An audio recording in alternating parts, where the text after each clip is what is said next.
Hello बच्चों, I am Rashmi your maths teacher. तो इस वीडियो में देख रहे हैं हमारी 13.2 एक्सरसाइज का question number 7। Given that events A and B are such that probability of A is 1/2, probability of A union B is 3/5 and probability of B is P.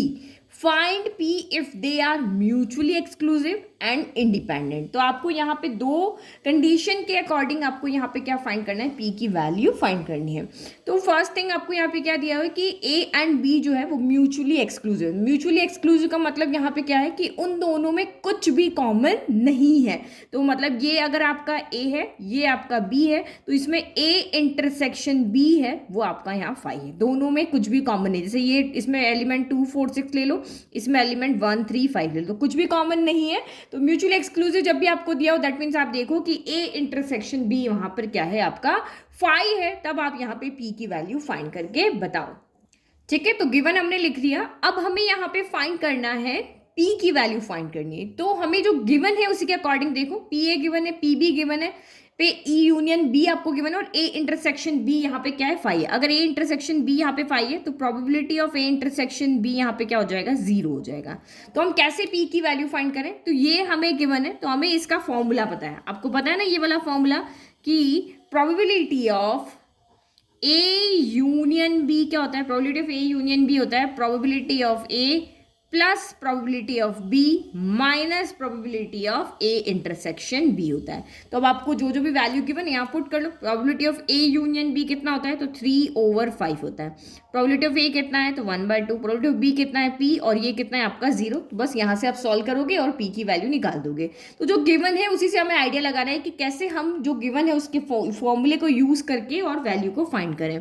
तो ये आपका 3/5 हो गया, 1/2 को उधर शिफ्ट कर लो तो ये आपका p बच गया। इधर आप एलसीएम लोगे, 5 and 2 का एलसीएम कितना होगा, 10। 5 के टेबल में 10 आएगा 2 टाइम, तो 3 2 6 हो गया। 2 के टेबल में 10 आएगा 5 टाइम, तो 5 1 5 इक्वल टू p। तो दिस इम्प्लाइज 6 - 5 कितना हो गया, तो 1/10। ये आपकी किसकी वैल्यू आ गई है, p की वैल्यू हो गई। नाउ दूसरा कंडीशन आपको दिया है कि a एंड b यहाँ पे क्या है, इंडिपेंडेंट है। इंडिपेंडेंट के तो बहुत सारे क्वेश्चन हम कर चुके हैं।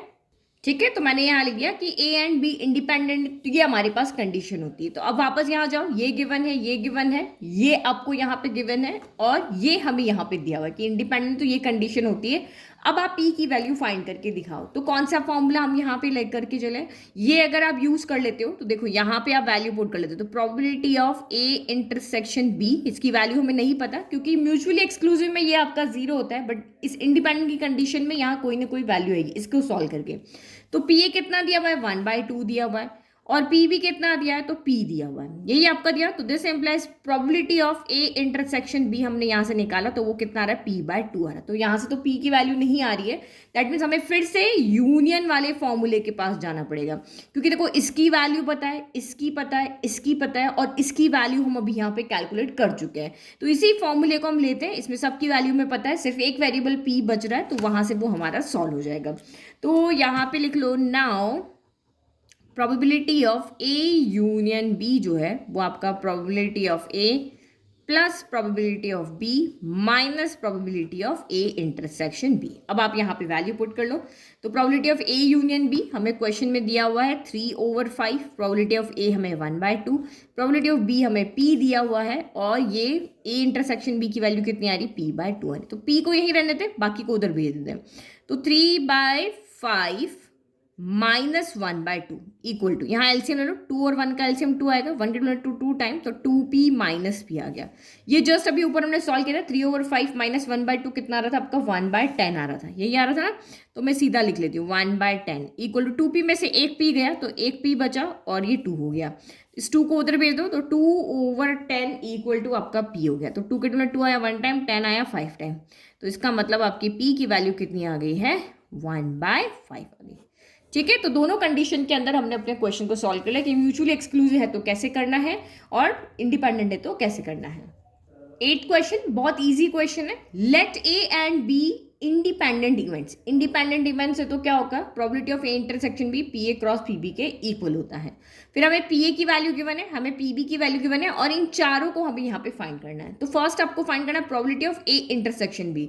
तो probability of A intersection P A cross P B के इक्वल होता है, दोनों की वैल्यू हमें यहाँ पे गिवन है। तो आप यहाँ पे सिंपली सॉल्व कर सकते हो कि probability of A intersection B जो है वो आपका probability of A cross probability of B के इक्वल होता है। वैल्यू पुट कर लो 0.3 इंटू 0.4, तो 4 3 12 हो गया, तो 0.12 हो जाएगा क्योंकि 2 नंबर के बाद डेसिमल आएगा ना, तो ये आपका यहाँ पर हो गया। चलो अब इसने हमको सेकंड क्या बोला, सेकंड आपको कहा probability of A union B find करो, तो इसका भी फॉर्मूला हमें पता है, probability of A union B find करना है। तो probability of A union B किसके इक्वल होता है, probability of A plus probability of B minus probability of A intersection B, यही होता है। अभी देखो सबकी वैल्यू पता है, ये पता है, ये पता है, इंटरसेक्शन बी हमने अभी जस्ट कैलकुलेट कर ही लिया, तो पुट कर लो। तो ये आपका यहाँ पर 0.3 प्लस 0.4 माइनस का 0.12 हो गया, तो ये 4 प्लस 3 कितना हो गया 7, तो 0.70 कर देते क्योंकि 2 डिजिट का है ना,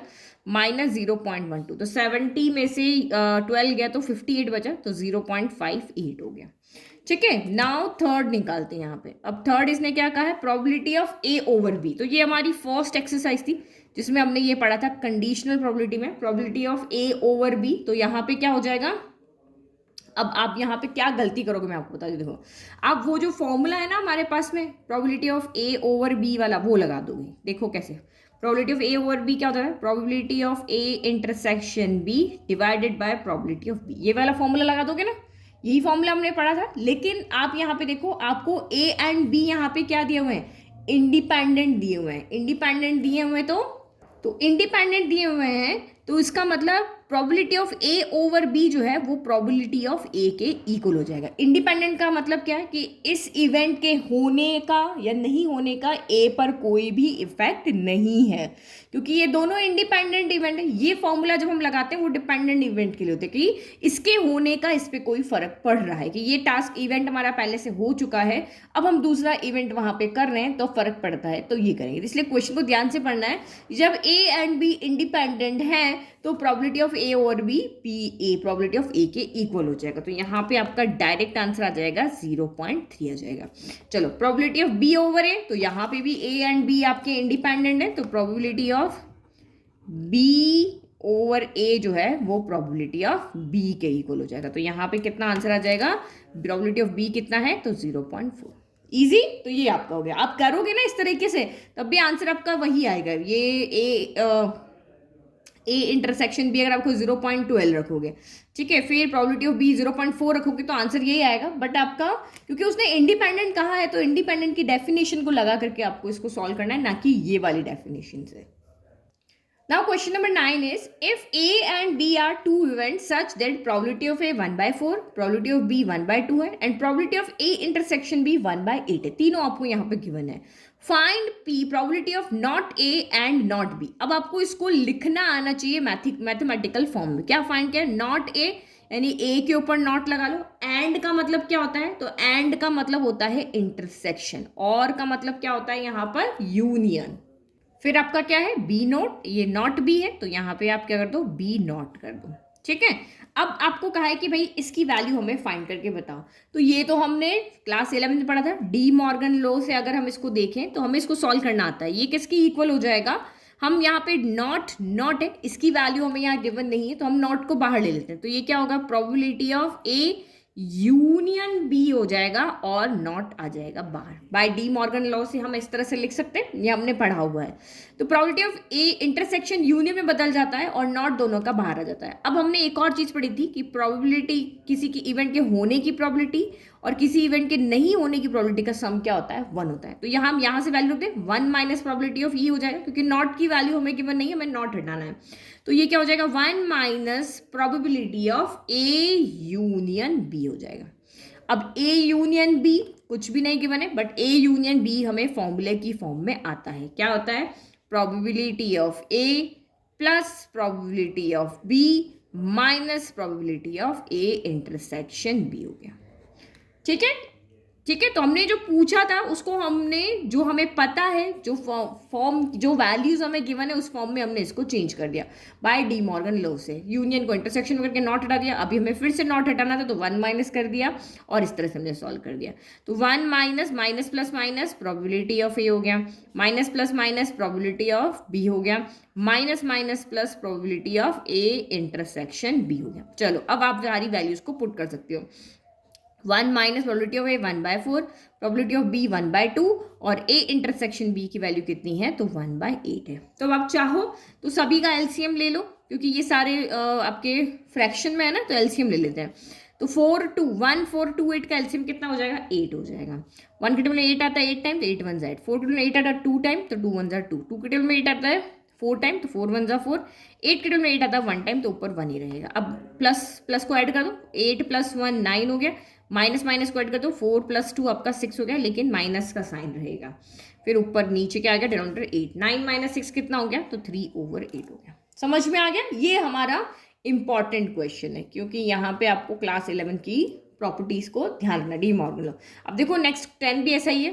तो क्वेश्चन नंबर देखते हैं 10। Events A and B are such that probability of A is 1/2, probability of B is 7/12 and probability of not A, तो ए नॉट और का मतलब क्या होता है यूनियन होता है, ठीक है। एंड का मतलब यहाँ पे क्या था इंटरसेक्शन, और का मतलब यहाँ पे क्या हो गया यूनियन, ठीक है। इसकी वैल्यू कितनी दी है 1/4 दी हुई। State whether A and B are independent, हमको शो करना है कि ए एंड बी यहाँ पे इंडिपेंडेंट है या नहीं, मतलब ये हमें left equal to right show करके दिखाना है। तो देखो ए की वैल्यू गिवन है, प्रोबेबिलिटी ऑफ बी की वैल्यू गिवन है, आप इसको सॉल्व करोगे तो राइट साइड तो आप यहाँ पे सॉल्व कर लोगे, आंसर आ जाएगा। लेकिन लेफ्ट को कैसे सॉल्व करें, तो लेफ्ट को सॉल्व करने के लिए हमें जाना पड़ेगा, यहां से हमें ए इंटरसेक्शन बी की वैल्यू मिलेगी। देखो कैसे, राइट साइड को अगर मैं यहाँ पे देखती हूँ तो मैं इसको सॉल्व कर सकती हूँ, probability of A cross probability of B, क्योंकि इन दोनों की वैल्यू में गिवन है, कितनी है 1/2 इंटू 7/12 होगी, तो ये कितनी होगी 7/24 होगी। अब भी हमें सॉल्व करना है लेफ्ट हैंड साइड, तो लेफ्ट हैंड साइड के लिए हम जाते हैं इसके पास। तो यहाँ देखो probability of A not union B not, जो कितना है आपको यहाँ पे गिवन है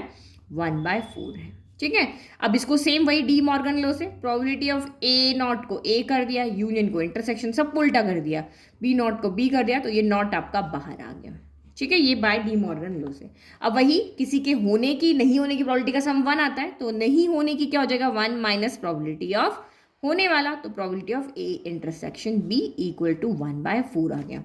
अब इसको सॉल्व कर लो, ये नेगेटिव है तो इसको इधर भेज दो, तो और ये इधर आ जाएगा, तो 1 माइनस 1/4 ये इधर equal to probability of A intersection B हो गया। तो 1 माइनस 1/4 आपको पता है ये 3/4 होता है।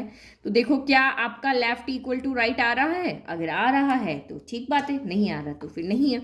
ये देखो ये आपका राइट हैंड साइड सॉल्व किया, ये हमने यहाँ लेफ्ट हैंड साइड सॉल्व किया, दोनों इक्वल है नहीं है, ये 3/4 है, ये 7/24 है, दैट मीन्स कि ये इंडिपेंडेंट इवेंट नहीं है। तो आप यहाँ पे लिखोगे कैसे कि here probability of A intersection B is not equal to probability of A cross probability of B, ये दोनों इक्वल में नहीं है, so A and B are not independent events. Okay, easy. चलो next. Now question number 11, given two independent event A and B, तो ये ध्यान रखना दोनों इवेंट्स यहाँ पे क्या है इंडिपेंडेंट है, तो दोनों में कुछ भी, यानी कि इंडिपेंडेंट का मतलब क्या हो गया probability of A intersection B जो है वो probability of A cross probability of B के यहाँ पे इक्वल है, ये चीज़ हमें यहाँ पे दी हुई है। Such that probability of A 0.3, probability of B 0.6 है, तब हमें यहाँ पे ये 4 वैल्यूज फाइंड करके बतानी है।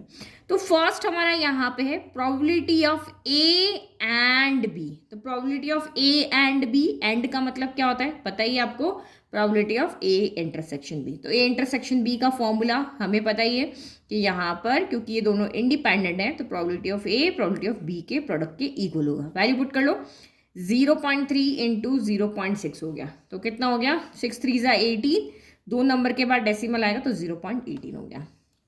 चलो अभी सेकंड फाइंड करते हैं, probability of A and not be, तो यानी कि probability of A and not be, तो इसको आप कैसे लिखोगे, प्रोबेबिलिटी ऑफ ए तो एज इट इज आ जाएगा, एंड का मतलब क्या हो गया इंटरसेक्शन, एंड नॉट बी यानी बी का नॉट आ जाएगा, ठीक है। तो अब यहाँ पे ये आप वेन डायग्राम से बहुत अच्छे से समझोगे, ठीक है। तो मैं यहाँ पे इस तरह से बना देती हूँ, ये है हमारे पास वेन डायग्राम, तो ये ए है, ये आपका यहाँ पर बी है, ये ए इवेंट है, ये बी है, ठीक है, और ये आपका यहाँ पर क्या है ए इंटरसेक्शन बी है। तो अब आपको यहाँ पे क्या लेना है, ए तो लेना ही है, इस ए का इंटरसेक्शन करना है बी नॉट के साथ में। इस ए का इंटरसेक्शन बी के साथ नहीं करना है, ये ए इंटरसेक्शन बी है, हमें ए इंटरसेक्शन बी नॉट चाहिए। तो आप यहाँ पे सोचो ये पूरा यहाँ पे बी है, तो इसके बाद का जो भी बचा हुआ है ना वो सारा क्या है, बी नॉट है। तो बी नॉट आपका, जैसे मैंने ये लाइन बनाई, ये आपका यहाँ पे क्या है, बी है। तो बी नॉट कौन सा हुआ, ये वाला, ये सारा पोर्शन जो है, ये सारा आपका यहाँ पर क्या है, बी नॉट है।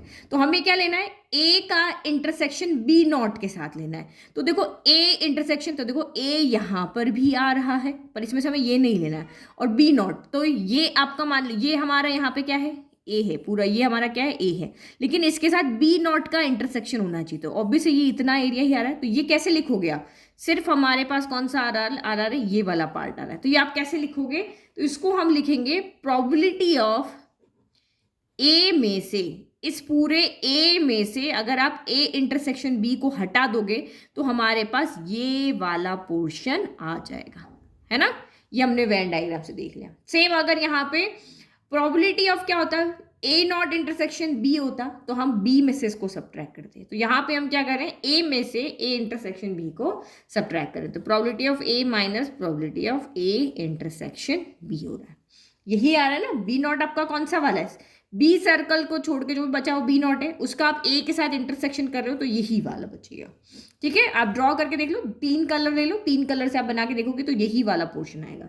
अब यहाँ पे हमारे पास दोनों की वैल्यू, प्रोबेबिलिटी ऑफ ए 0.3 है, minus probability of A intersection B, ये हमने अभी ऊपर कैलकुलेट किया 0.18 हो गया। ये 2 डिजिट है, इसको भी 2 डिजिट बनाते हैं। तो 30 में से 18 गया तो कितना बचा, 12 बच गया।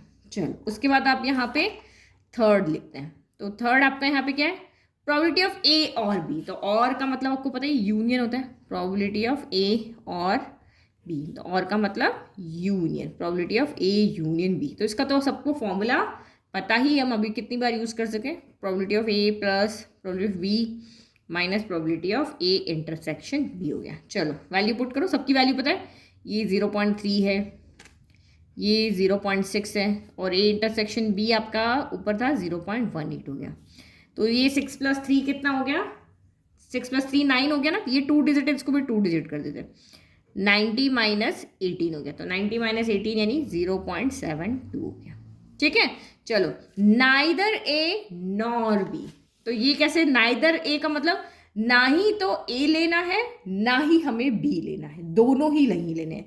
तो इसको आप इस तरह से भी पढ़ सकते हो, नाइदर ए नहीं लेना है तो इसका मतलब ए नॉट हो गया, बी भी नहीं लेना है तो बी नॉट हो गया। तो उसने कहा ये भी नहीं लेना है और ये भी नहीं लेना है, तो यहाँ पे क्या हो गया, और आ गया। ठीक है, इस तरह से पढ़ सकते हैं। तो इसका मतलब यहाँ पे क्या हो गया, नहीं और क्यों आएगा, एंड आएगा ना यहाँ पे, तो क्योंकि इसने कहा ये भी नहीं लेना है ये भी नहीं लेना, तो एंड ही होगा कि नाइदर ए नॉर बी। मतलब नाइदर का मतलब ए के ऊपर भी नॉट लग गया, नॉर मतलब ये भी नहीं लेना तो इसके ऊपर भी नॉट लग गया, और दोनों ही नहीं लेने हैं, इसलिए बीच में एंड आएगा। यहाँ पे क्या आएगा, एंड आएगा। तो इसका मतलब यहाँ पे क्या हो गया, जो फोर्थ वाला है उसमें हमें फाइंड करना है प्रोबेबिलिटी ऑफ ए नॉट, और हमने एंड लिखा था ना, तो एंड का मतलब क्या होता है, इंटरसेक्शन, और ये आपका बी नॉट हो गया। तो ये तो डी मॉर्गन लॉ से अभी सबको आता ही है। तो डी मॉर्गन लॉ से क्या होगा, probability of A union B का कॉम्प्लीमेंट हो जाए, नॉट लग गया, और इसको हम ऐसे सकते हैं 1 - probability of A union B लिख सकते हैं। सॉल्व कर लो, 1 - ए यूनियन बी की हमने वैल्यू भी निकाली 0.72, तो ये कितना हो गया, 0.28 हो गया। तो ये आपका सॉल्व हो गया। तो इनको सबको आपको एंड और का क्या मतलब होता है, नाइदर नॉर का क्या मतलब होता है, नॉट का क्या मतलब होता है, ये अगर आपको पता है तो क्वेश्चन बहुत ही इजी है। तो इनको आप किसी पेपर पर लिख करके, अगर आपको समझ में नहीं आता है, थोड़ा बहुत भी इसमें डाउट रहता है, तो आप अपने सामने जहाँ भी आप स्टडी करते हो वहाँ चिपका दो कि एंड का मतलब होता है इंटरसेक्शन, और का मतलब होता है यूनियन, नॉट का मतलब होता है उसको नहीं लेना, बी नॉट यानी ऊपर नॉट लगा देना, नाइदर नॉर का मतलब दोनों ही नहीं लेने, ए नॉट एंड बी नॉट हो गया। अब देखते हैं एग्जाम पॉइंट ऑफ व्यू वाला क्वेश्चन, इंपॉर्टेंट क्वेश्चन है ना, दिमाग लगाने वाला, जहां पर सोच समझ के काम करना पड़ेगा। अ डाई इज टॉस्ड थ्राइस। तो आपके पास यहाँ पे एक डाई है और आपने इसको 3 बार टॉस कर रहे हो। तो एक डाई को 3 बार टॉस करो या 3 डाई को एक साथ टॉस करो, सेम सैंपल स्पेस आपका बनने वाला है। तो इस पे भी आपके 6 नंबर है, इस पे भी आपके 6 नंबर है, इस पे भी आपके 6 नंबर। तो नंबर कैसे आएंगे, 1 1 1 फिर 1 2 1 1 3 1 इस तरीके से नंबर आएंगे। तो टोटल आपके यहाँ पे पॉसिबल आउटकम्स कितने हो जाएंगे? तो पॉसिबल आउटकम्स हो जाएंगे यहाँ पे 2 होती है तो 6 मल्टीप्लाई बाय 6 36 होते हैं, 3 है तो तीनों का प्रोडक्ट, तो ये हो गया 6 इंटू 6 यानी कि 216। टोटल 216 पॉसिबल आउटकम्स यहाँ से मिलेंगे। कैसे? 1 1 1 1 2 1 1 3 1 इस तरीके से ना। तो ऐसे 216 मिलेंगे। सबको तो लिखेंगे नहीं, तो जहां नहीं पॉसिबल है वहां डायरेक्ट लिख लेते हैं। Find the probability of getting an odd number at least once. तो आपको उस इवेंट की प्रोबेबिलिटी निकालनी है जिसमें कम से कम एक बार ऑड नंबर है। एटलीस्ट का मतलब क्या हो गया कि कम से कम एक बार ऑड नंबर आना चाहिए। तो कम से कम एक बार आना चाहिए, मतलब एक बार भी आएगा तो भी चलेगा, 2 बार आएगा तब भी चलेगा, और तीनों बार ऑड नंबर आ जाएगा तब भी यहाँ पे चल जाएगा। जैसे पहला वाला ऑड नंबर आ जाए, दूसरा आपका यहाँ पे इवन आ जाए, तो ये भी हम अपनी प्रोबेबिलिटी में काउंट करेंगे। या फिर आपका पहला भी ऑड आ जाए, दूसरा भी ऑड आ जाए, लेकिन तीसरा आपका इवन आ जाए, तो ये भी हम काउंट करेंगे। या फिर इसमें भी ऑड आ जाए, इसमें भी ऑड आ जाए, इसमें भी ऑड आ जाए, ये भी हम यहाँ पे काउंट करेंगे। तो यहाँ इन 216 नंबर्स में से 216 जो टोटल आउटकम्स हैं, जो पॉसिबल आउटकम्स हैं, उनमें से इस तरह के नंबर को निकालना थोड़ा सा हमारे लिए टफ है। लेकिन इसका अपोजिट क्या है कि हमें ये तो तीनों लेने हैं, लेकिन कौन सा नहीं लेना है कि जब इस पे भी इवन आ जाए, इस पे भी इवन आ जाए, इस पे भी इवन आ जाए, तो हमें ये नहीं लेना है। तो ये निकालना बहुत ईजी है। क्यों? देखो इवन कितने नंबर है हमारे पास? एक डाई के ऊपर कौन से नंबर होते हैं? एक डाई के ऊपर 1 होता है, 2 होता है, 3 होता है, 4 होता है, 5 होता है, 6 होता है। तो इवन नंबर कौन से? 2 है, 4 है, 6 है। तो इवन नंबर आने के लिए यहाँ पे कौन से 3 नंबर आ सकते हैं? 2 4 6 आ सकते हैं। तो यहाँ पे भी 2 4 6 आ सकते हैं। इवन के लिए यहाँ पे भी 2 4 6 आ सकते हैं, यहाँ पे भी 2 4 6 आ सकते हैं। तो जैसे यहाँ पे 6 नंबर आ सकते हैं, तो हमने पॉसिबल आउटकम्स निकाले ना कि 6 6 6, यानी क्यों? क्योंकि यहाँ 1 2 3 4 5 6 थे, यहाँ 1 2 3 4 5 6 यहाँ भी है। तो सेम आप यहाँ पे इसी तरीके से सारे इवन नंबर्स जो आएंगे तीनों पे वो आप निकाल सकते हो, 3 मल्टीप्लाई बाय 3 करके। और हम जो हमारे पास फॉर्मूला है कि किसी एक इवेंट की होने की प्रोबेबिलिटी और उसके नहीं होने की प्रोबेबिलिटी का सम जो होता है 1, तो हम यहाँ पे उसके सम, यानी कि उसने कहा कि एटलीस्ट ऑड आए, हम कहेंगे नहीं इवन आने की प्रोबेबिलिटी हम निकाल लेते हैं और उसमें से इसको सब्ट्रैक्ट कर लेंगे 1 में से, तो एटलीस्ट 1 ऑड आने की प्रोबेबिलिटी आ जाएगी। अदरवाइज आप इसको कैसे सॉल्व करोगे?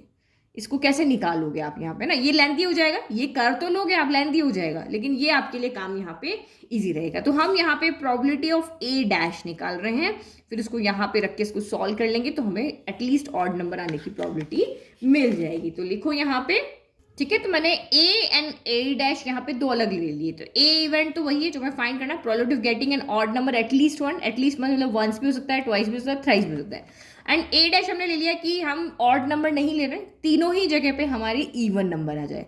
तो ये प्रोबेबिलिटी ऑफ ए डैश क्या होगा? Probability of getting N even number. तो इवन नंबर मतलब यहाँ पे भी इवन आए, तो इवन हमारे पास 3 नंबर है, दूसरी डाइस पे भी इवन है तो यहाँ पे भी 3 नंबर आ सकते हैं, और तीसरी डाइस पे भी हमारे पास इवन है तो यहाँ पे भी 3 आ सकते हैं। यानी टोटल कितना हो जाएगा यहाँ पे आपका 27 हो जाएगा। तो ये हम साइड पे तुमने प्रोबेबिलिटी लिखा ना, तो इवन नंबर यहाँ पे 3 इंटू 3 कितना हो गया? 27 हो गया। तो प्रोबेबिलिटी कितना हो जाएगा? 3 डिवाइड बाय 2। ये फेवरेबल आउटकम, ये पॉसिबल आउटकम।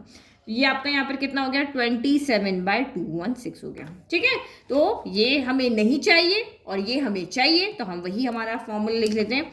नाउ हमें प्रोबेबिलिटी ऑफ ए निकालना है, तो हम 1 minus probability of A not निकाल लेते हैं। चलो रखो अब आप यहाँ पे वैल्यू, तो क्या 1 माइनस 27/216, एलसीएम ले लिया, 216 आ गया, तो 216 माइनस 27 हो गया। तो 216 में से 27 गया, 189 डिवाइड बाय 216 बचा। तो जब हम इसको सॉल्व करेंगे तो ये 7 टाइम कैंसिल हो जाएगा, ये 8 टाइम, तो हमारा फाइनल आंसर आ जाएगा 7/8 हो जाएगा। ठीक है, तो ये हमारा इजी हो गया। अदरवाइज अगर आप यहाँ पे इसके लिए कैलकुलेट करोगे और अलग अलग बनाओगे, सबको ऐड करोगे, यहाँ पे 3 नंबर आ सकते हैं, यहाँ पे 3 आ सकते हैं, यहाँ 3, फिर इन सबको इसके लिए बनाओ, इससे तो अच्छा ये वाला आपके लिए ईजी है ना। सेम जैसे हमने यहाँ किया वैसे भी इनका करो फिर ऐड करो, इनका करो फिर ऐड करो, फिर इनका करो ऐड करो, ऐसे करके भी आप कर सकते हो, लेकिन ये सब ज़्यादा आपके लिए ईजी रहेगा। तो ये हमारे 12 क्वेश्चन हो गए, बचे हुए 6 क्वेश्चन हम नेक्स्ट वीडियो में सॉल्व करेंगे। आई होप आपको ये इंपॉर्टेंट क्वेश्चन क्वेश्चन नंबर 12 अच्छे से समझ में आया। Thank you. वीडियो पसंद आया तो वीडियो को लाइक, चैनल को सब्सक्राइब, नोट्स का लिंक डिस्क्रिप्शन में बॉक्स में दिया हुआ है। Thank you.